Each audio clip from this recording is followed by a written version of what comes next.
Hello everyone, welcome to Tony Talk. So gal, ọ̀rẹ́ Mohbad tó yẹ kí ó lọ sí ọ̀dọ̀ àwọn ọlọ́pàá láti lè help investigation wọn tí kò yanjú. And nígbà tí gbogbo aládẹ̀mọ́ pé nígbà tí Kini yẹn kọ́kọ́ jáde, òun ló kọ́kọ́ ń sunkún tó ṣe fídíò báyìí tó ń sunkún pé òun ọ̀rẹ́ ẹ̀ báwo ló ń ṣe máa pa àwọn èèyàn sẹ́pọ̀ òun ló pa ẹnu tèmi ò dáa fún ẹkún ẹ má jẹ́ sunkún Ọlọ́run má jẹ́ kí gbogbo wa rogun ẹkún ní àwọlé sàn.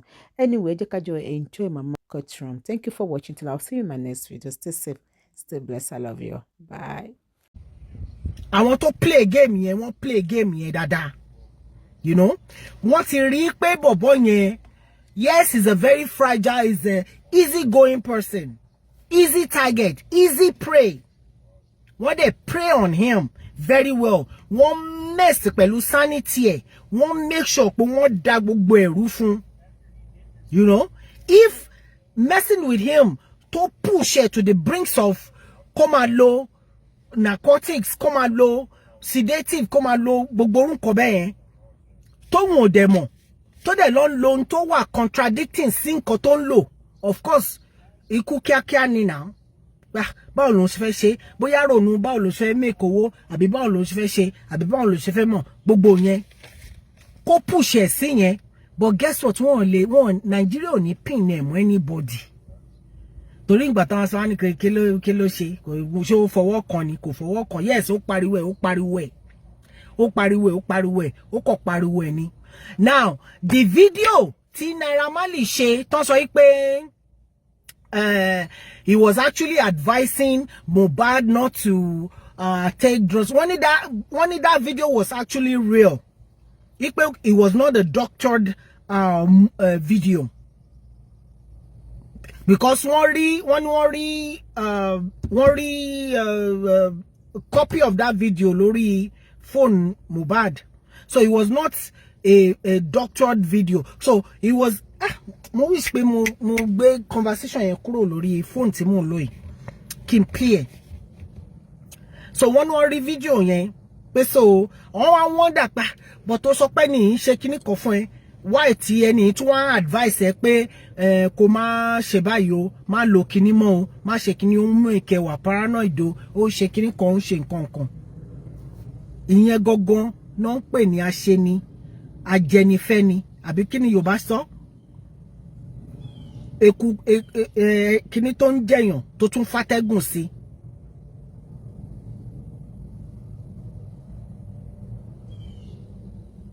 Of course now they can plan it. Of course ohun tó gbọ́ conversation tó dẹ̀ wò pé okay ó ti gbọ́ conversation yẹn ó máa ní láti yanjú ẹ̀ kúrò ni. Àṣenibánidárò, yes, thank you. Ọlọ́run kó gbé wa jìnnà sírú àwọn èèyàn bẹ́ẹ̀. Òun ṣe mí òun gbà mí. A ṣe dúpẹ́ lọ́wọ́ ẹni tí ń ṣe ni títún gbà ni. Òun lọ̀rọ̀ yẹn. They already did. Any conversation yìí, ẹni tó tí mo ń sọ̀rọ̀ ẹ̀ yìí, ó record the conversation òun àti insider ọlọ́pàá tí wọ́n mọ̀ nípa autopsy result yìí. You understand? And he even posted the conversation between both of them live. Bó ṣe ń sọ̀rọ̀, ẹni yẹn náà reply. Ó post everything and with the voice note between both of them. Hey, Monko. For me, just few minutes. Let me transfer that video so I can play it. Ma hook mo Bluetooth be by. For me, just 1 second. 1 second.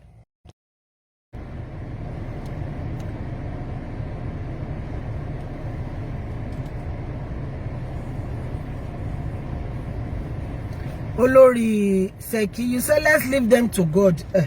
Ṣé ale bọ́lọ́hun fago ṣọ́ọ̀ṣì ni? Ale bọ́lọ́hun dájọ́ àbí bá náà ṣe sọ. At the end of the day, kíní kan nù ẹ̀, ó ní ìyá ẹ̀ ẹgbà ọdún ẹ̀ tó ní. Ẹgbà ọdún onítọ̀hún tó ní. Ẹ jẹ́ n play ẹ̀ kẹ́gbọ́. Hold on.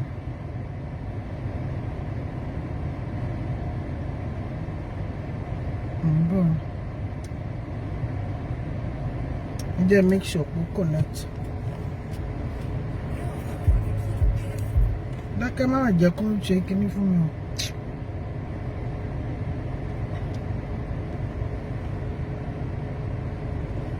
bóyá kí n gbé kúrò ní kíní mi mọ̀ bóyá lè máa lọ bí ó máa play. Hold on, mo fẹ́ kí fídíò yẹn play ni o.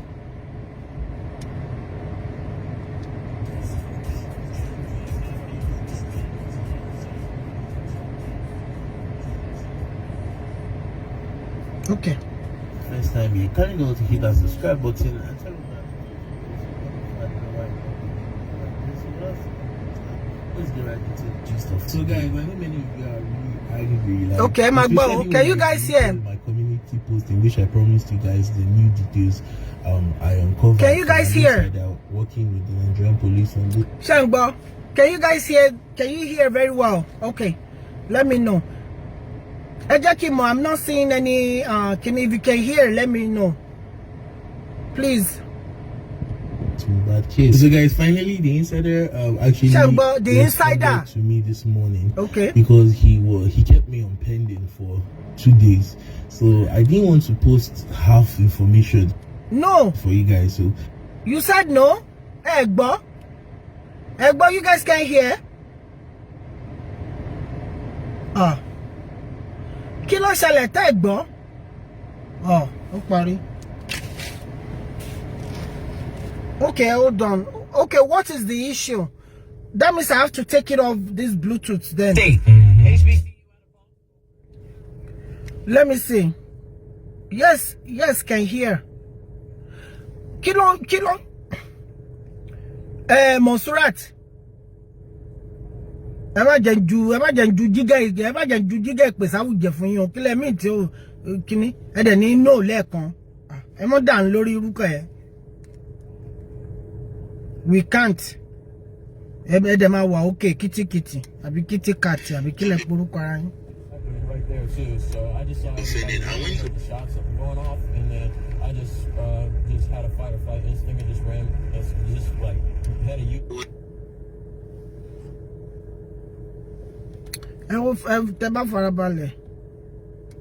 Wasn't giving me that response. I felt like, oh, I can't put Pinky Power says, well, guys, finally, I'm going to tell you everything on the Mohbad case you never knew. So make sure you stick to this video to the end, because what I'm about to reveal is really shocking. And of course, I got the information for the autopsy and the DNA test in which they carried out on Liam, Mohbad's son, to confirm if he's truly the son of Mohbad. So guys, first of all what the insider told me actually matched with informations online that has been out there in the public, but you guys like couldn't really piece it together, and I actually pieced it together and found out a really shocking detail. So the first information I got from the source is that he said Samilari moved to Abuja for security reasons, and it was also the same person that made the interview Naramali did with Reno Mokri possible. And it was also revealed the only thing that going to move Samilari to Abuja for security reasons. And as for the DNA test, hold on, Kini.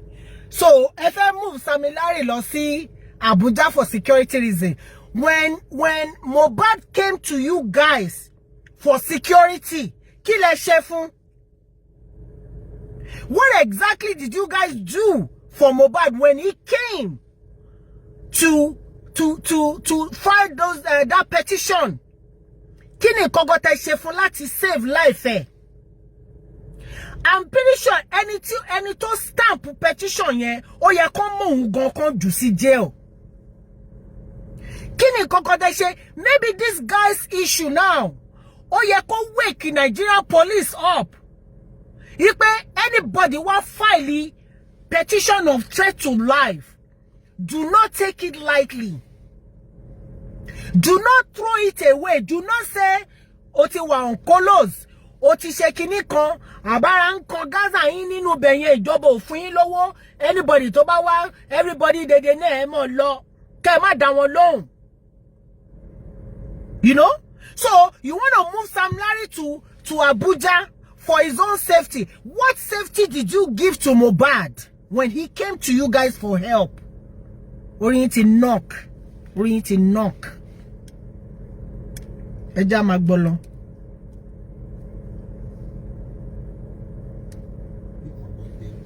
times at different labs. And during the autopsy, he revealed that they took the blood and liquid from Mohbad's body, the wife, the son, and lastly his own father. It was revealed the wife actually agreed to do the DNA test because of the online bashing she received from the public, and that is why she just voluntarily accepted to do it. So the result that came out from one of the labs proved that Mohbad was 99.9% the father of Liam. I'll show you guys the actual picture of the DNA result when it officially releases alongside with the autopsy this evening. So Mohbad is Liam's dad. Told me. So if the wife actually consents to the DNA test being released to the public, then you guys will get it this evening. So I asked him, when is Naira Marley coming back to the country for the interrogation? He first of all told me that Naira Marley is a full natural citizen of the UK, which prevents the government from taking aggressive measures. This was why they didn't have a hard time in getting Sam Larry into the police custody. I was surprised when I found out that Naira Marley was actually a full natural citizen of the UK. I was like, I thought he had dual citizenship. Then he told me Naira Marley had actually applied to get a Nigerian international passport, but he never showed up to do it, even though he paid for it. And he said Naira Marley had actually requested for a private jet that will carry him straight to Abuja, not Lagos, because of his security concerns. So after all said and done, he finally told me that Naira Marley was coming in on Tuesday for the interrogations, which is yesterday. So moving on from that, I asked him Mohbad revealed he had video evidence. So Naira Marley is Otiwa Naija. I said, where is the phone?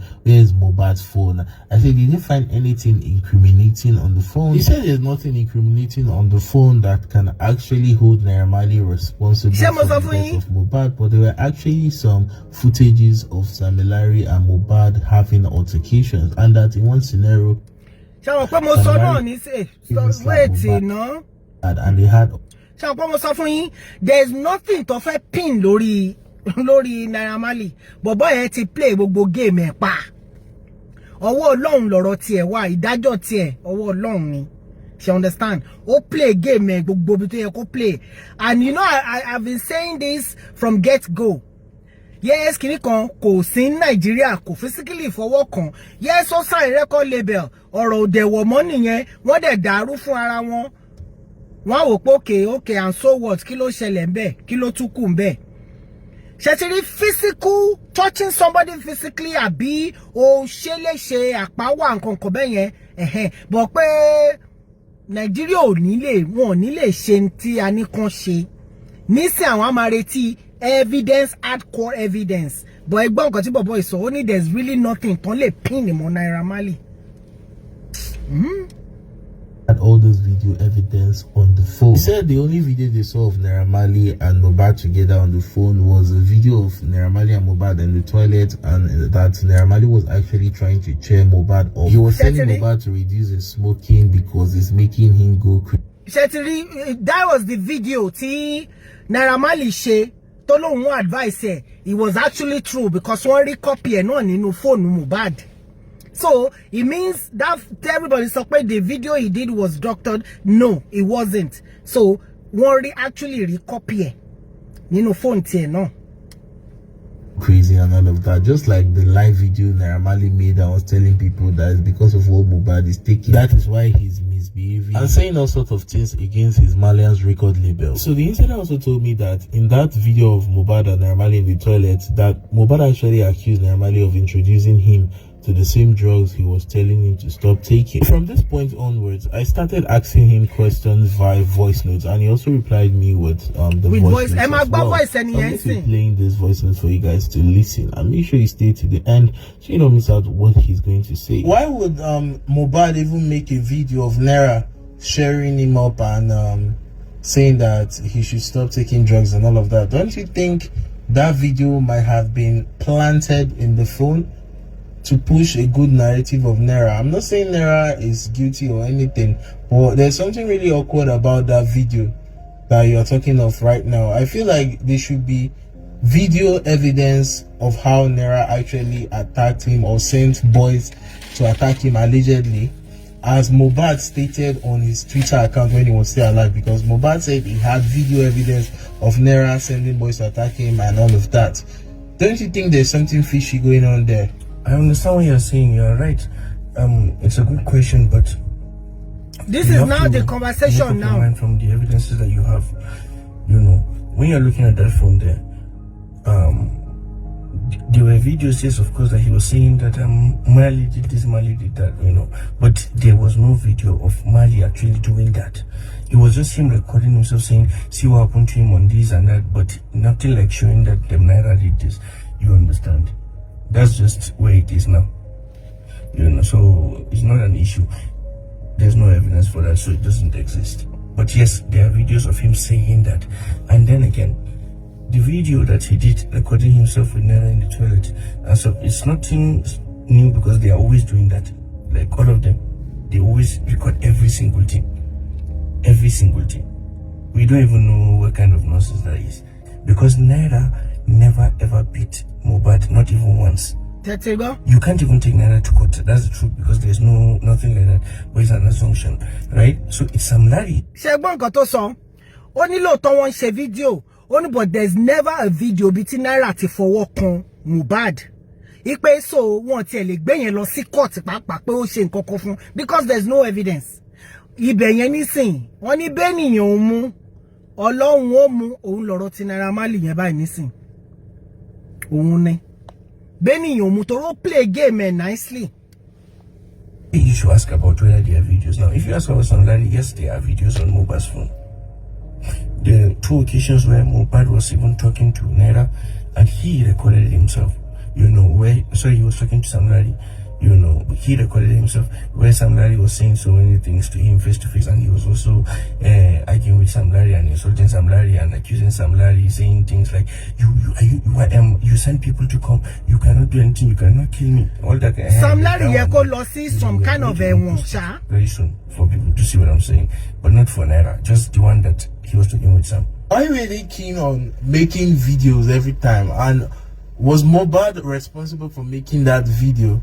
Because I feel if I was being bullied or attacked, I wouldn't want to make videos of my so-called bully cheering me up. It's really off. I would actually want to make videos that can nail the person, that can actually make the public believe that, oh, this person. Sorry, Dr. Fakile, you said that doesn't mean Naira. Yes, of course it doesn't mean, but then only if we have somebody that can testify and say Naira Luniki Loshe and bring the evidence. They're not going to go by word of mouth. That is the court law. You have to come with facts, not assumption.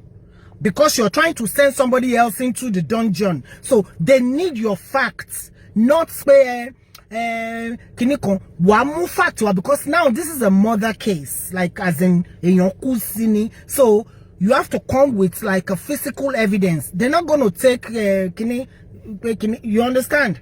So truly is bullying me, and I wasn't mad when I was saying it.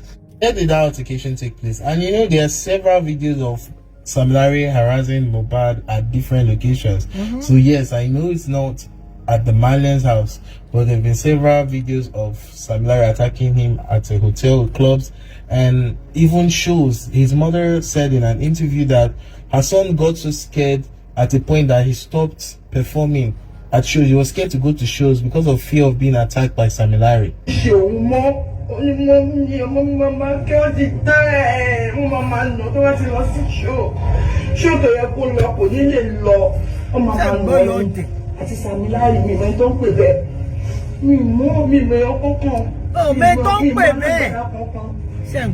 another reason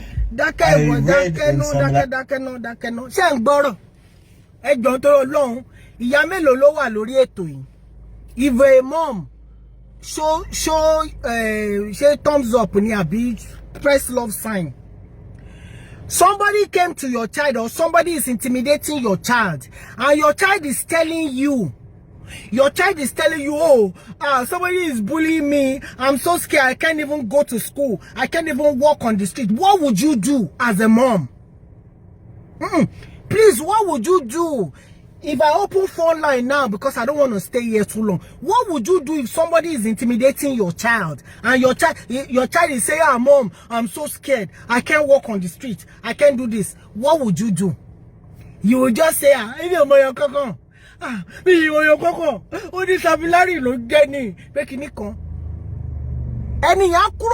Sam. Abosi risi os ninti ma ba múlẹ̀. Báwọn tí ẹ ṣe jẹ́ tó bá ti fọwọ́ kan mọ́ mi yá máa fọwọ́ kan mi. Màá pariwo ẹ fáyé, màá pariwo ẹ fọ́run. Màá pariwo ẹ fún ìràlẹ̀, màá pariwo ẹ fẹ́yẹ tó rìn lókè. Pé tí nǹkan kan bá jábọ́ lára ẹ̀, irun ẹyọ kan tó bá bọ́lẹ̀ lára ẹ̀, tí ẹ máa rún ni. Tí ẹ máa kan bí gàrí Ìjẹ̀bú ni. Tí nǹkan kan bá ṣe, ìwọ dákẹ́. Ẹ jọ̀ọ́ fún mi, as a mom, please type right here. If somebody is bullying your child and your child came home scared and crying and say, Mom, I can't even go to school today. I'm so scared. This person is bullying me. This person is making me scared. Is this? What would you do? Mo fẹ́ follow up pa ni. Màá rojú ẹ̀ fún gbogbo ẹni tí mo lè rojú ẹ̀ fún. Eléyìí sọ pé mi ò mẹyàn kankan, but ó lè jókòó síbẹ̀. Ó jẹ́ kó ká ẹ lẹ́yìn ọ̀kan. Ìyá ọ̀dẹ̀. Ó jẹ́ kó ká ẹ lẹ́yìn ọ̀kan. Àbí? Mo rí fídíò kan tí wòlíì kan ṣe. Ẹ jẹ́ n sáré digress a little bit. Woman yẹn wòlíì ni, wòlíì kérúbù ni. Ó ní ìmọ́lẹ̀ rọ̀hún sí Naira Marley àti Sam Larry. Ipe kó má bẹ̀ wọ́n mọ́, kó fi wọ́n sílẹ̀ kan jẹ́ kó máa lọ. Ipò wọn á gbèjà ara wọn jà.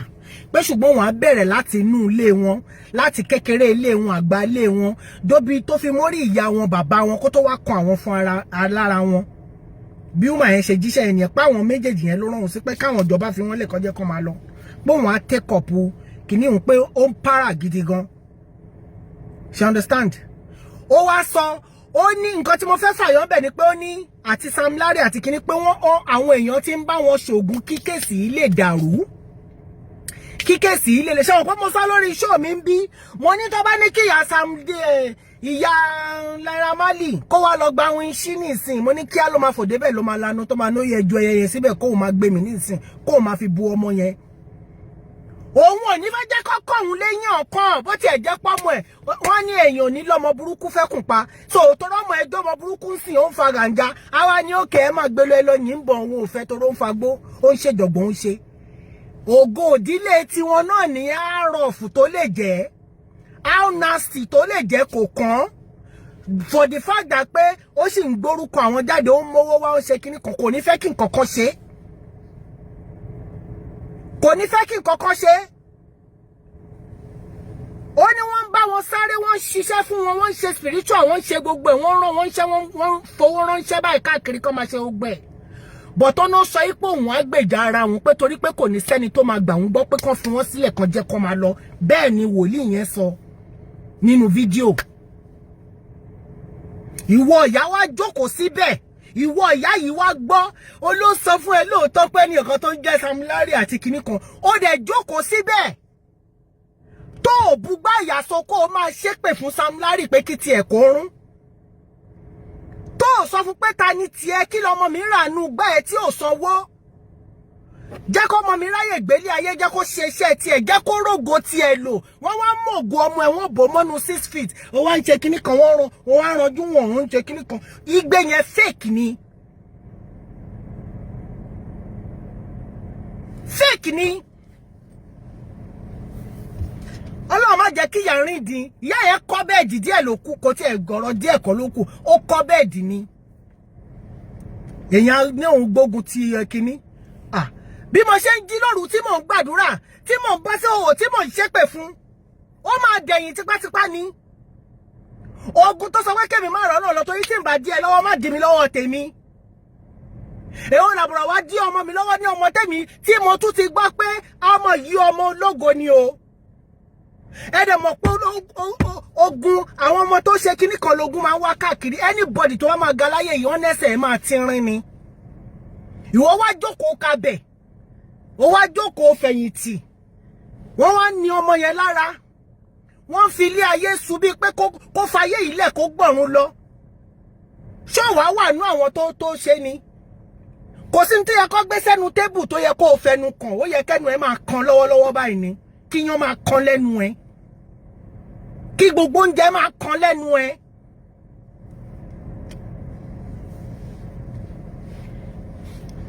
èèyàn jọ ọmọ ẹ sọ fún ẹ pé nǹkan ṣòun ó dẹ̀ kàwé olóòmọ yẹn kankan ó ṣe ọmọ yẹn kọ́kọ́ ọmọdé ọlọ́pàá kó lọ jókòó síbẹ̀ kó o máa pariwo every time kó o máa jẹ́ kó mọ̀ wípé tí nǹkan kan bá padà ṣe ọmọ yìí màá bá yín fa ẹjọ́ nílẹ̀ yìí bó tiẹ̀ tó nǹkan kan bọ̀ tí lẹ́nu síbẹ̀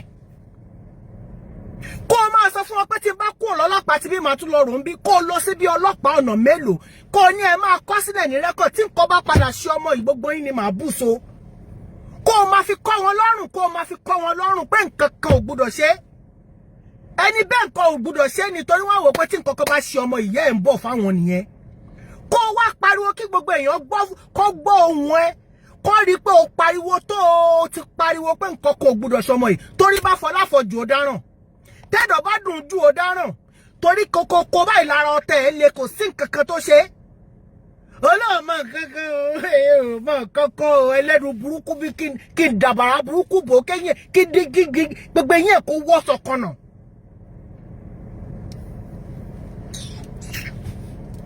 inú yẹn bí mi ó tún sọ ó ló sọ fóun ó sọ fún ẹ tó o bá ń gbọ́ wèrè abiyamọ wọ́gọ́ ló yẹ kó ya wèrè síbẹ̀ pé ọmọ mi lóhùn ò bá yín ṣe gúrùpù mọ́ ó lóhùn ò sínú ẹgbẹ́ ẹ̀dẹ̀yìn inú ẹ̀yìn inú ẹ jẹ́ kó ṣe tiẹ̀ ìyẹn làwọn èèyàn máa mọ̀ pé ìyá yìí tiẹ̀ láìka ọmọ ẹ̀ tó tó yìí ìyá wo ló kígbe ń ta mi ó ń romi tó ń jáde nínú fùrẹ́ tó ò ní láìkí ọmọ a jẹ́ pé ìyá tí bóyá ìyá tí kí náà ti ń pè kí ló máa ń sẹ́tìn táwọn èèyàn bá bímọ tó yẹn ná tó wọnú agbárí ẹ̀ tó ń jẹ́ kó rí nǹkan kan rò mọ́ ọmọ yẹn wá sunkún bẹ́ẹ̀ ó sọ fún mi tí ẹ̀ fẹ́ gbọ́ bẹ̀ yẹn mi fẹ́ gbọ́ tó bá yẹ pé yín láìkẹ́ láti gbọ́ mo lè tún play fún yín pé kó ó sọ fún òun bẹ́ẹ̀ ló ń ṣe ẹ̀ ó mọ́wọ́ Ìyábọ̀ Dàrí rẹ̀ ó sọ bẹ́ẹ̀ ó ní Naira Marley ni ó dàbí kí n dàbàrà bo ẹ̀kẹ́ méjèèjì yẹn kó dẹ̀ sá wọlé bí ìgbà tó bá fa kinní kó dẹ̀ sá wọlé èèyàn ní wọ́n fún ilé ayé ni ọmọ ẹ̀ owó sọ pé kí ilé ayé ni bó ṣe bẹ́rù náà ṣe bí ọmọ yẹn bó ṣe bí Marley ńlẹ̀ tí wọ́n tóun jogo òdílé wọn náà bí ọmọ yìí tóun náà gbé ògo òdílé tí yín ga wọ́n wá múnú ẹ̀ wọ́n fẹ́ pa lọ́sàn ọ̀sán kò òru kan ìwọ ní o mọ̀ ó sọ fún ẹ o mọ̀ ọmọ yẹn sọ fún ẹ wọ́n gọ́gọ́ ló jẹ́ kó lu ọmọ yẹn pa torí ó sọ fún ẹ ó yẹ kó o ké lọ́bẹ̀ tó kọ́ ní màmá kí ló mú yín ta lélẹ̀.